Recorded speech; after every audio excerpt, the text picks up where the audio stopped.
ये है दिल्ली दर्पण। Very good evening to all the media persons who are present here for this very important press conference that we are having. Just a few minutes back, Shri Arvind Kejriwal ji, the Delhi Chief Minister, also addressed a press conference. Shri Arvind Kejriwal ji, Delhi के जो मुख्यमंत्री हैं, उन्होंने जो कल अध्यादेश आया है उस पे एक प्रेस वार्ता करी है और जिस तरह से ये प्रेस वार्ता की गई, उनको बड़े ध्यान से सुनने के बाद एक ही निष्कर्ष निकाला जा सकता है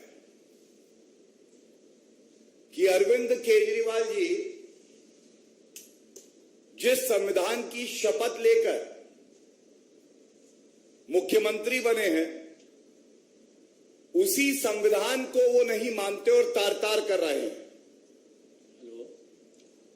उनको सुनने के बाद ये भी स्पष्ट हो गया कि वो मुख्यमंत्री तो हैं, लेकिन जनता की सेवा कैसे करनी है, सरकार कैसे चलानी है, ये उनको नहीं आता है और उनके स्वभाव में अब अराजकता ही आ गई है।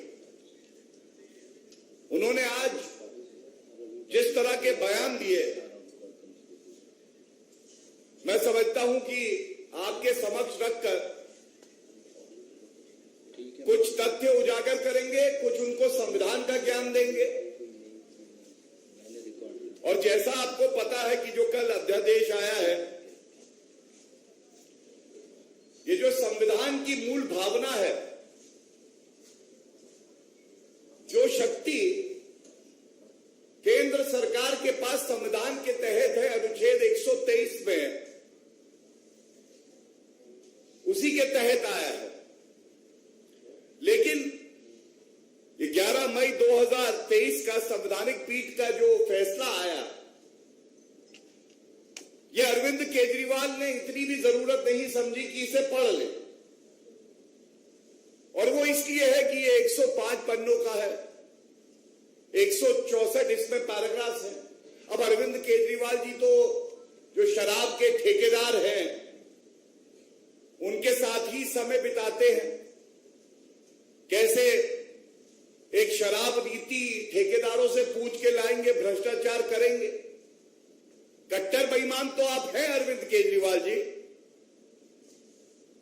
लेकिन आज जो आपकी सूरत देखी तो इसलिए भी दुख हुआ कि आपने कहा एक एलजी को बैठा दिया है। अरविंद केजरीवाल जी, बहुत सम्मान से आपसे एक बात कहते हैं, जिस संविधान ने आपको मुख्यमंत्री बनाया है, उसी संविधान के तहत दिल्ली में एलजी नियुक्त हुए हैं। तो अगर आप ऐसे शब्दों का प्रयोग करेंगे, उनका सम्मान नहीं करेंगे, तो जनता आपका सम्मान भी नहीं करेगी। और देखिए, नासमझी क्या होती है या कट्टर बेईमानी क्या होती है। बोल गए कि सर्वोच्च न्यायालय में छुट्टी हो गई, अध्यादेश इसीलिए जैसे ही छुट्टी हुई कल लाया गया रात में, और ये पहले क्यों नहीं लाया गया? तो मैं दो बातें बता दूं। सबसे पहले तो अरविंद केजरीवाल जी, आपने वक्तव्य दिया है कि 5 मिनट में यह अध्यादेश उड़ जाएगा। तो मुफ्त में आपको एक सलाह भी देता हूं और ज्ञान भी देता हूं। ये देश का सर्वोच्च न्यायालय है, अपने दायित्व और कर्तव्य को जानता है, और सर्वोच्च न्यायालय में कोई छुट्टी नहीं होती है, वेकेशन बेंच है। अगर आपको इतना यकीन है कि यह अध्यादेश गैर संवैधानिक है, तो अपने जो भी अधिवक्ता हैं उनसे कहिए कि सर्वोच्च न्यायालय में सोमवार को अर्जी लगा दे, दूध का दूध, पानी का पानी हो जाएगा। पता चल जाएगा अध्यादेश संवैधानिक है या नहीं है। और आप एक बात और जान लीजिए, अरविंद केजरीवाल जी, जब अध्यादेश आता है तो संविधान में प्रक्रिया भी है, किन परिस्थितियों में वो आएगा, कैसे विचार विमर्श होता है, विधिक भाषा में ड्राफ्ट होता है, कैबिनेट से अप्रूवल होता है,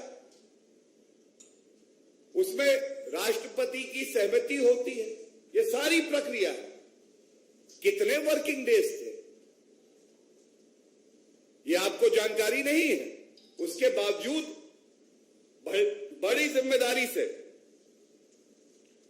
मैं आपको इतना बता दूं, वो अध्यादेश मेरे सामने है।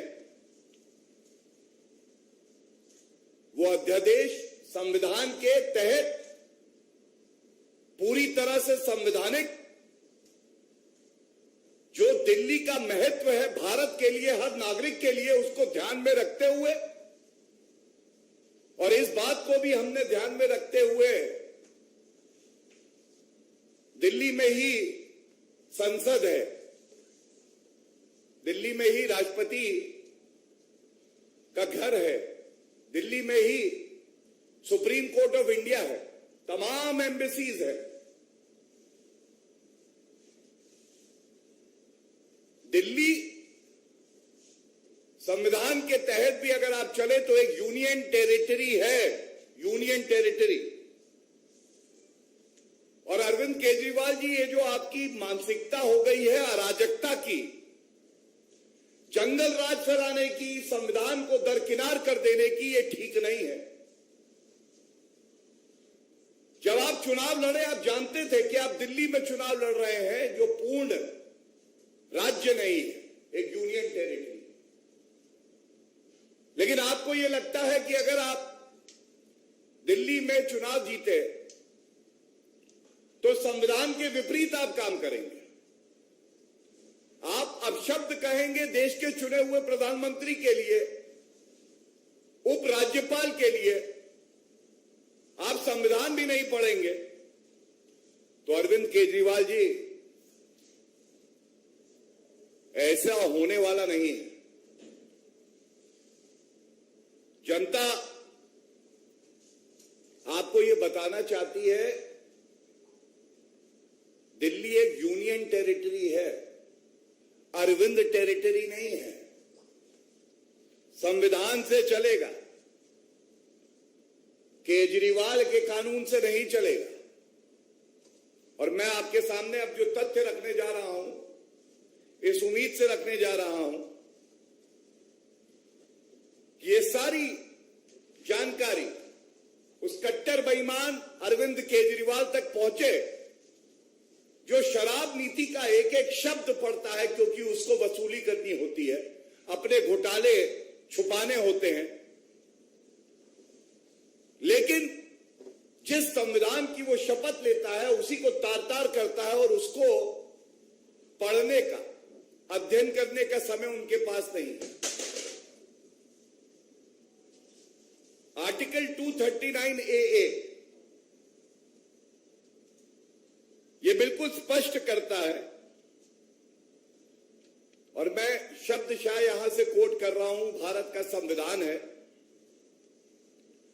and all other matters relating to the functioning of the legislative assembly shall be regulated by law made by parliament। और इसी में 239 AA 7 है, A, Parliament may by law make provisions for giving effect to or supplementing the provisions contained in the foregoing clauses and for all matters incidental or consequential thereto। There is a delicate scheme for the Union Territory of Delhi, and the scheme is approved by the Parliament, by the Constitution of our country, to maintain a balance between between the elected government, which has a very definite role here, but also keeping in mind the importance of the national capital. And it can't be said that if there is an elected government, it would destroy the spirit of the Constitution just to hide their own corruption. It would harass, it would threaten various government officers. आप प्रताड़ित करेंगे, डराएंगे, धमकाएंगे उन अफसरों को जो आपको रोकते हैं कि फाइलें चुरा के मत लेके जाओ शराब घोटाले की, जो अपना कार्य कर रहे हैं, जो आपको यह बता रहे हैं कि शीश महल में आपने घोटाला किया, और आप आम आदमी पार्टी नहीं है, अपराध अराजक पार्टी है, अपराध अराजक पार्टी। और मैंने क्यों आपसे ये बात कही कि एक बार कम से कम संवैधानिक पीठ का वो फैसला पढ़ लिया होता, जिसके कुछ मुख्य बिंदु आपके समक्ष रख रहा हूं, शब्दशाह कोट कर रहा हूं उस फैसले से। इस फैसले में बिल्कुल स्पष्ट लिखा है, in the absence of a law or provision of the Constitution, the executive power of the Lieutenant Governor acting on behalf of the Union Government shall extend only to matters related to the three entries, जो 3 entries दी हुई हैं, law and order, police and land। और उसके बाद जो अब पढ़ रहा हूं ये सबसे जरूरी है। However, if Parliament enacts a law granting executive power on any subject which is within the domain of NCTD, the executive power of the Lieutenant Governor shall be modified to the extent as provided in that law। और ordinance इसलिए आया है क्योंकि अनुच्छेद 123 खुद ये कहता है कि अगर पार्लियामेंट सेशन में नहीं है तो आप ऑर्डिनेंस लाएंगे, वो कानून का काम करेगा, और जब पार्लियामेंट सेशन में होगी तो वो अध्यादेश पार्लियामेंट के समक्ष रखा जाएगा दोनों हाउसेस में। लेकिन ये अरविंद केजरीवाल को नहीं पता है। और एक और बात बताना चाहता हूं मैं उनको, जो निष्कर्ष इस फैसले में आया है अंत में, उसमें बिल्कुल स्पष्ट उन्होंने कहा है, the executive power of NCTD with respect to entries in list 2 and list 3 shall be subject to the executive power expressly conferred upon the Union by the Constitution or by a law enacted by Parliament। मुख्य बिंदु क्या है? केंद्र सरकार के पास शक्ति होनी चाहिए, संविधान के तहत वो है। अगर उस शक्ति का इस्तेमाल करके एक कानून आएगा तो वो कानून मान्य होगा अरविंद केजरीवाल जी के लिए भी, क्योंकि संविधान के तहत ही दिल्ली को सरकार को चलना है।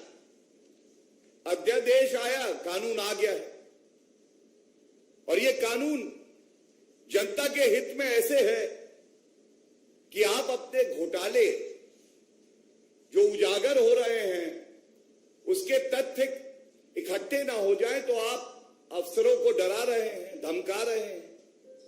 आपका इतिहास भी ये रहा है कि आपने तो दिल्ली के पूर्व चीफ सेक्रेटरी को नहीं छोड़ा था, मारपीट करी थी। तो आज अगर उनको स्वतंत्र रूप में काम करने के लिए एक कानून आता है तो आपको दर्द क्यों होता है, ये सवाल आपसे जरूर पूछा जाएगा। और मैं सुन रहा था, इन्होंने कहा कि भद्दा मजाक है। अरविंद केजरीवाल जी, भद्दा मजाक ये है कि आप दिल्ली का चुनाव लड़ते हैं और जिस संविधान की शपथ लेते हैं, ना उस संविधान को पढ़ते हैं, ना सर्वोच्च न्यायालय के फैसले को पढ़ते हैं, और आपको यह लगता है कि तानाशाह अरविंद केजरीवाल जो कह देगा वो देश के संविधान से ऊपर होगा। ऐसा होगा नहीं अरविंद केजरीवाल। मैं यही कह के अंत करूंगा। आपका वक्तव्य सुना, आपने कहा हम लोग बड़े छोटे लोग हैं, जनता तय कर लेती है कौन छोटा है कौन बड़ा है, लेकिन जो आपकी सोच और विचारधारा बाहर आ रही है, आपकी सोच और आपकी विचारधारा वाकई बहुत ही छोटी है, संविधान विरोधी है और अराजक है। ये मैं बड़ी जिम्मेदारी से यहां कह सकता हूं। धन्यवाद।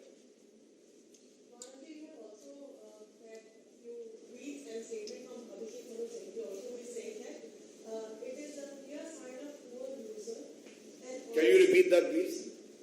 The ordinance that Central is brought in, it is a poor sign.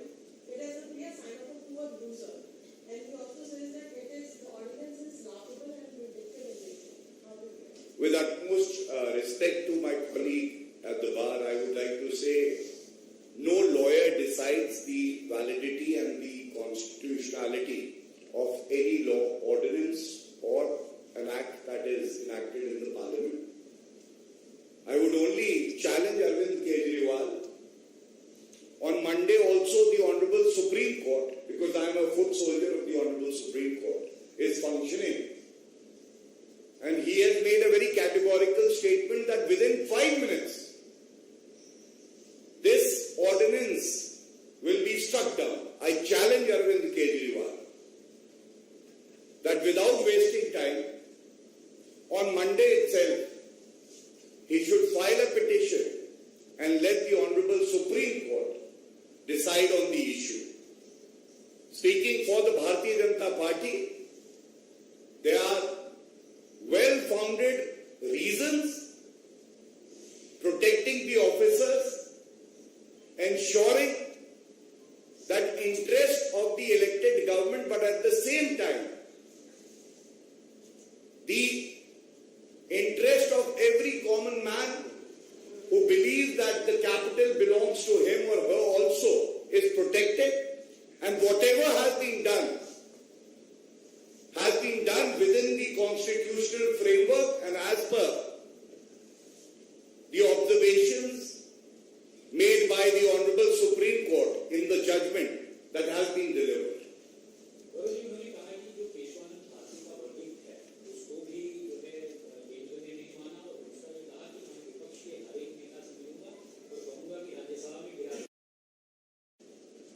देखिए, ऐसा है कि वो क्या कुछ गिराएंगे जो खुद गिरे हुए हैं लोगों की नजरों में। मैं एक बात जरूर कहूंगा, ये जो सतही किसी चीज की समझ होती है, ये बहुत खतरनाक होती है। अरविंद केजरीवाल जी को किसी ने बोल दिया बेसिक स्ट्रक्चर। मैंने जो आपके समक्ष रखा आर्टिकल 1, 239 के कई प्रोविजंस है सुप्रीम कोर्ट जजमेंट के, मैंने आपको पैराग्राफ्स बताए। अगर ये पढ़ लेते तो शायद ऐसी जो नर्सरी क्लास का छात्र होता है उसी की तरह अरविंद केजरीवाल बात करने लगे। और दुखद यह है कि एक मुख्यमंत्री को चाहिए कि वो संविधान का अध्ययन करे और जो सर्वोच्च न्यायालय के फैसला है, जो कानून है देश का, उसका अध्ययन करे। लेकिन वो लगे हुए हैं शराब घोटाले में, कैसे प्रमाण नष्ट किए जाए। शीश महल में बताते हैं 10 लाख के पर्दे लगे हैं, लेकिन उनकी बेईमानी, उनका भ्रष्टाचार, उनकी अराजकता ये छुप नहीं पा रही 10 लाख के पर्दों से। Any other questions? Thank you. धन्यवाद।